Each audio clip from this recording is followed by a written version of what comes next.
A Terra plana magnética.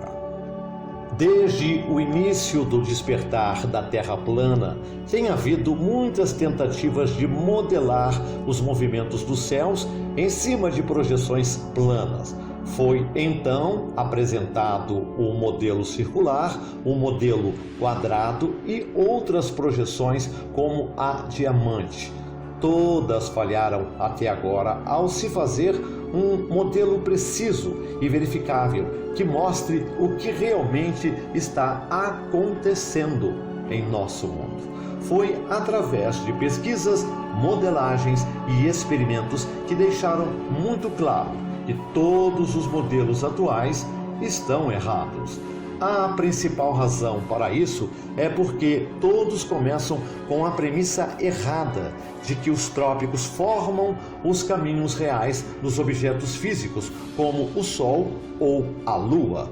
Infelizmente, a maioria dos terraplanistas também tem muita pouca experiência em astronomia e experimentos apropriados que levaram a uma imensa pilha de suposições incorretas e afirmações sobre seu modelo, e também devido ao preconceito e comprometimento e em relação às suas crenças atuais.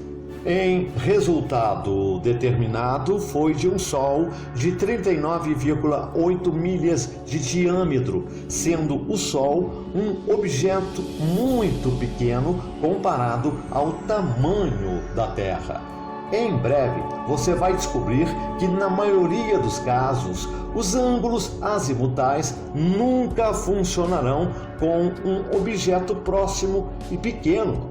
Em quase todas as latitudes, o Sol está diretamente a leste de sua posição. Se você fosse capaz de se mover para o norte ou para o sul em segundos, de cima para baixo. Devido a isso, é necessário fazer mais pesquisas sobre as propriedades do Sol e seu comportamento no céu, para mostrar de uma maneira simples que o Sol que vemos, por exemplo, não é um objeto físico. Medimos o tamanho do disco do Sol quando ele se move diretamente para cima. Se você usar esse tamanho em qualquer projeção em datas como os equinócios, quase todo mundo terá um nascer do Sol a 90 graus a leste. Se você pegar qualquer projeção plana e colocar o pequeno Sol no equador, no equinócio, e se posicionar ao nascer do Sol, esse pequeno objeto permanecerá fixo no seu ângulo de azimute no horizonte, que pela regra da geometria torna-se impossível ser um pequeno objeto físico. Hoje em dia, deparamos com tantas falsas alegações e ideias altamente questionáveis sobre o movimento da Lua, do Sol e das estrelas, que é do nosso dever questionar e corrigir essas afirmações. Alguns afirmam que o Sol se move em linhas retas, o que é uma afirmação falsa, como mostrado nas imagens a seguir. Também tem havido alegações de que o Sol se move em um caminho circular, que também é incorreto e pode ser verificado rastreando a velocidade do Sol em seu azimute e sua declinação em um período de tempo de 12 horas. Embora, quando você visualiza o Sol da meia-noite no Ártico, ele dá a impressão de um caminho circular, já que qualquer observador tem que girar 360 graus para seguir o Sol. Mas também, com um caminho circular, você acaba com os mesmos problemas em relação aos ângulos do Sol em qualquer determinado dia do ano. A forma paraboloide hiperbólica do analema do Sol não é apenas um caminho ao longo de um período de tempo de um ano, mas esse mesmo movimento é encontrado no ciclo de 24 horas do Sol. O padrão de desvio também é igual e oposto em ambos os lados do Equador, o que significa que este é pequeno. Com isso, se começa do zero novamente. Quando você olha para os raios crepusculares atravessando as nuvens sobre um lago ou um avião, por exemplo, os ângulos dos raios acabam na fonte de luz real, que está logo acima das nuvens, em muitos casos. Mas sabemos que o Sol não está bem acima das nuvens. Esse padrão de desvio torna-se óbvio quando você monitora o Sol com rastreadores avançados, como rastreadores Losmandy, o qual apenas rastreia o azimute do Sol e não usa os ajustes de correção do rastreador, de forma que ele gire em sua velocidade nominal, de 15 graus por hora. O Sol de 39,8 milhas de diâmetro está se movendo pelo céu a várias velocidades observadas ao norte e ao sul do Equador. Após 2 anos de pesquisas e modelagens nesse estudo, não foi possível conseguir trabalhar para modelar o Sol ou qualquer objeto com precisão. Depois de olhar para as fotos dos raios crepusculares do Sol, que todos os terraplanistas viram 1 milhão de vezes, foi chegado a uma revelação que muitos, se não todos, os terraplanistas negligenciaram. Começamos a nos perguntar o que alguém veria olhando para trás do outro lado, se ele ou ela veria a mesma coisa. Imagine um cenário em que você vê esses raios sobre um lago. Esses raios estão iluminando um ponto na água. Agora coloque outro observador do outro lado do lago olhando para você. Ele pode ver aqueles raios e aqueles iluminados na água como nesta animação? Vamos dar um passo além e dar ao observador primário a visão dos raios de um longo bastão com um espelho preso no final. Se ele refletisse aquele raio batendo na água para o observador do outro lado, ele veria então um reflexo do Sol naquele espelho? Tenha em mente que a distância aqui é de apenas 40 quilômetros, onde o Sol deve ser visto para o observador do outro lado. Para criar esses ângulos de luz em software 3D, você precisará, como usado aqui, de uma fonte de luz local. Mas, na realidade, quando você se move para o outro lado do lago e se vira para olhar para trás, você terá o Sol nas suas costas. Agora, se esses raios são pessoais e não podem ser vistos por qualquer outra pessoa, a não ser pelo próprio observador, isso indica que o Sol é uma projeção objetiva pessoal ou local, e 2 observadores não verão a mesma coisa. O maior problema que a comunidade da Terra plana estava enfrentando era quebrar o código do céu. Os defensores do modelo heliocêntrico tiveram um argumento muito válido ao alegar que seu modelo tem um sistema preditivo, robusto e independente do que muitos terraplanistas acreditam. Os astrônomos nos últimos 100 anos não têm olhado de olhos fechados. A maioria dos astrônomos profissionais e amadores sempre tentaram encontrar uma nova descoberta para mudar o paradigma atual ou confirmar certos aspectos.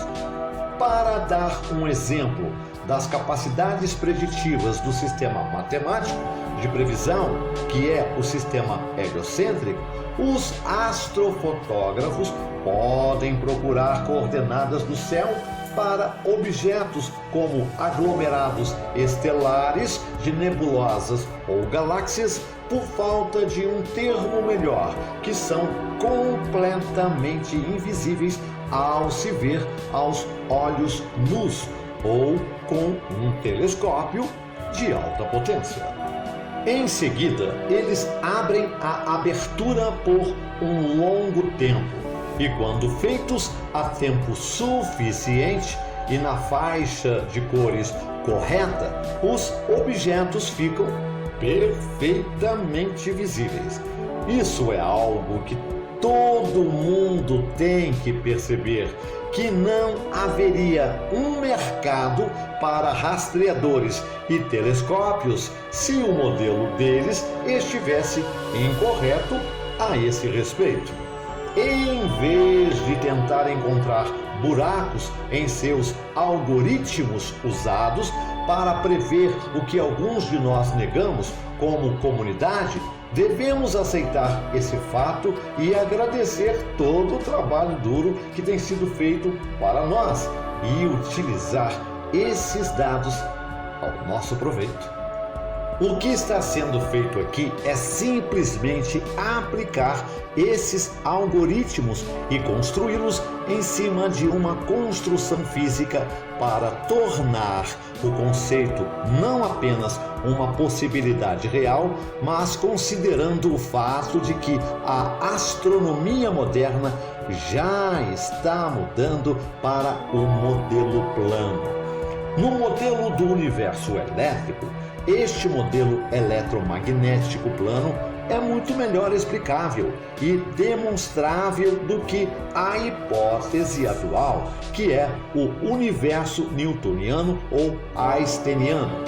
Em suma, o argumento de que não existe um modelo plano e que eles não podem trabalhar em base dele está fora de qualquer hipótese.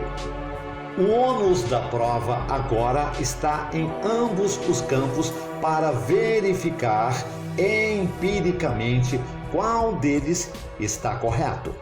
Como exigir dos torcedores da bola molhada giratória que provém empiricamente que o Sol está a 93 milhões de milhas de distância e uma bola ardente de plasma provar na verdade ser uma projeção eletromagnética?